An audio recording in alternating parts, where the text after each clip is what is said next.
भारतीय शेयर बाजार मामूली बढ़त के साथ खुलता दिखा है।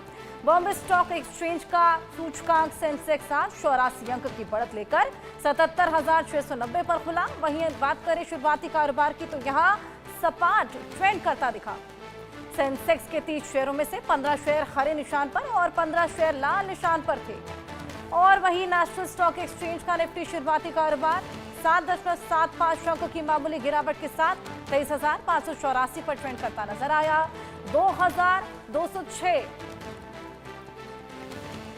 शेयर बिना किसी बदलाव के ट्रेंड करते दिखे। एनएसआई का कुल मार्केट कैप 412.21 लाख करोड़ रुपए पर बना हुआ था। शेयर बाजार में सपाट शुरुआत और अमेरिकी टैरिफ का क्या यहां पर असर देखने को मिला है, ये बेहद बड़ा सवाल। सपाट शुरुआत आज शेयर बाजार में देखने को मिली है। मामूली बढ़त के साथ आज बाजार खुला है। शेयर बाजार में सपाट शुरुआत देखने को मिली। आकाश जिंदल जी अर्थशास्त्री हमारे साथ जुड़ गए हैं। आकाश जी, आज सपाट शुरुआत देखने को मिली है, ऐसे में क्या अमेरिकी टैरिफ का यहाँ पर असर देखने को मिल रहा है मार्केट्स पर? जी, अमेरिकी टैरिफ बहुत बहुत बड़ा मुद्दा बना हुआ है अभी। देखिए, आपको पता है कि अमेरिका ने रेसिप्रोकल टैरिफ्स की बात की है 2 अप्रैल से, बट ये हिंदुस्तानी सरकार की सूझबूझ और प्रैक्टिकल रवैया है। हिंदुस्तान और यूएस की मीटिंग्स चल रही हैं और मेरी ऑर्गेनाइजेशन आकाश.com का मानना है कि तब तक इसका रेजोल्यूशन निकाल लिया जाएगा, सोल्यूशन निकाल लिया जाएगा।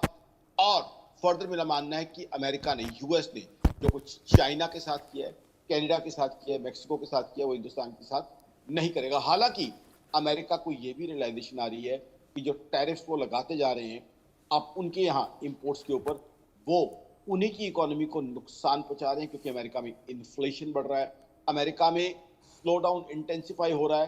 तो अमेरिका के लिए भी नेगेटिव चीज है, बट ये हिंदुस्तान की, मैं कहूँगा, सरकार की सूझबूझ है। यहाँ फ्लेक्सिबिलिटी है कि आज के वक्त को देखते हुए, सिचुएशन को देखते हुए उस हिसाब से हम फैसले ले रहे हैं ताकि हमारा ट्रेड, कारोबार चलता रहे। तभी हिंदुस्तान आज जो है दुनिया की बड़ी इकोनॉमी में से फास्टेस्ट इकोनॉमी है। देखिए, अभी डेटा आया है 2015 से 25, 10 साल के बीच में 105% की जीडीपी ग्रोथ हमने की है, क्योंकि दुनिया की बड़ी इकोनॉमीज में से फास्टेस्ट है।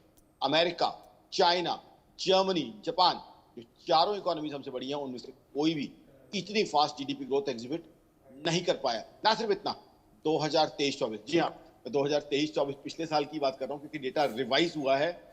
9.2% जीडीपी ग्रोथ हमारी आई है। कहने का मतलब ये है, लबोलबाब ये है कि हिंदुस्तान की इकोनॉमी बहुत बढ़िया चल रही है प्रधानमंत्री नरेंद्र मोदी साहब की सरकार के अंडर। लेकिन जैसे आपने शुरू में ही पॉइंट आउट किया, इश्यू है सारा ग्लोबल इकोनॉमी और टैरिफ्स का। ग्लोबल इकोनॉमी पे कई क्वेश्चन मार्क्स हैं, क्योंकि ग्लोबल इकोनॉमी पहले ही जियोपॉलिटिकल इश्यूज की मार खेल रही थी। रशिया यूक्रेन वॉर अभी भी पूरी तरह अपने कंक्लूजन पे नहीं पहुंची है, समाप्ति नहीं हुई है पूरी तरह। इजराइल का इशू चल रहा था, अब ये जो टैरिफ वॉर चल रही है, वो टैरिफ वॉर भी ग्लोबल इकोनॉमी के लिए काफी नुकसानदायक, काफी दिक्कत भरी हो सकती है। तो इस समय बहुत जरूरी है कि यूएस की मूव, ग्लोबल इकोनॉमीज की मूव को लगातार वॉच रखा जाए, कॉशन के साथ लगातार जो है उनको ध्यान रखा जाए कि किस तरह का न्यूज फ्लो आता है। हिंदुस्तान की बात है, हिंदुस्तान ने काफी हद तक लग रहा है कि सिचुएशन को संभाल लिया है, मौका संभाल लिया है। तो हिंदुस्तान का ट्रेड और बिजनेस उसी तरीके से चलता रहेगा। और खासकर ये मैं हमारी सरकार की सूझबूझ कहूंगा, क्योंकि जहां तक हमारे इंपोर्ट्स की बात है, हम बहुत ज्यादा महंगी चीजें हिंदुस्तानी हम इंपोर्ट नहीं करते। हम लोग अपने पैसे की वैल्यू जानते हैं, तो हम लोग इकोनॉमिकल चीजों की ज्यादा बाइंग करते हैं। तो इसलिए अगर हम टैरिफ कुछ कम भी कर देते हैं तो हम पे ज्यादा इंपैक्ट नहीं आएगा, बट हमारे एक्सपोर्ट्स जो हैं वो मेंटेन रहने चाहिए। हमारा आईटी बीपीओ बहुत हद तक हम जो है यूएस को बेचते हैं। उसके अलावा यूएस से बहुत मेजर इन्वेस्टमेंट भी आती है। यूएस बहुत महीनों तक हिंदुस्तान का सबसे बड़ा ट्रेडिंग पार्टनर भी रहा है। कहीं ना कहीं फ्लेक्सिबिलिटी जो हिंदुस्तान की है वो हिंदुस्तान के इंटरेस्ट का ध्यान रखेगी। बट ग्लोबल इकोनॉमी से संकेत सही नहीं आ रहे हैं, ग्लोबल इकोनॉमी से संकेत नेगेटिव आ रहे हैं।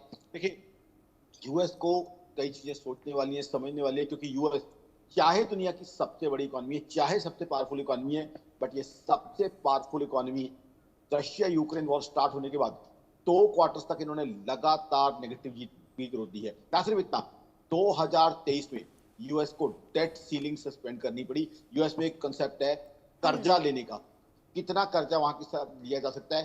उस लिमिट को सस्पेंड करके उससे ज्यादा कर्जा लेना पड़ा उन्हें अपने खर्चे चलाने के लिए। तो यूएस की हालत खुद अच्छे नहीं है। ऐसे में उनकी तरफ से लगातार जो एक्सपेरिमेंट्स किए जा रहे हैं, अब तीन बड़े ट्रेडिंग पार्टनर्स के अगेंस्ट उन्होंने टैरिफ लगा दिए, चाइना के अगेंस्ट, मैक्सिको के अगेंस्ट, कनाडा के अगेंस्ट। और इसमें से कुछ चीजें तो ऐसी हैं जो वहां के कंज्यूमर्स के लिए एसेंशियल है, बिल्कुल। उस पर टैरिफ लगा दिए। जाहिर सी बात है उनकी इन्फ्लेशन बढ़ रही है, वही इन्फ्लेशन जिसको यूएस पिछले 3 साल से एड़ी चोटी का जोर लगा रहा था कम करने की।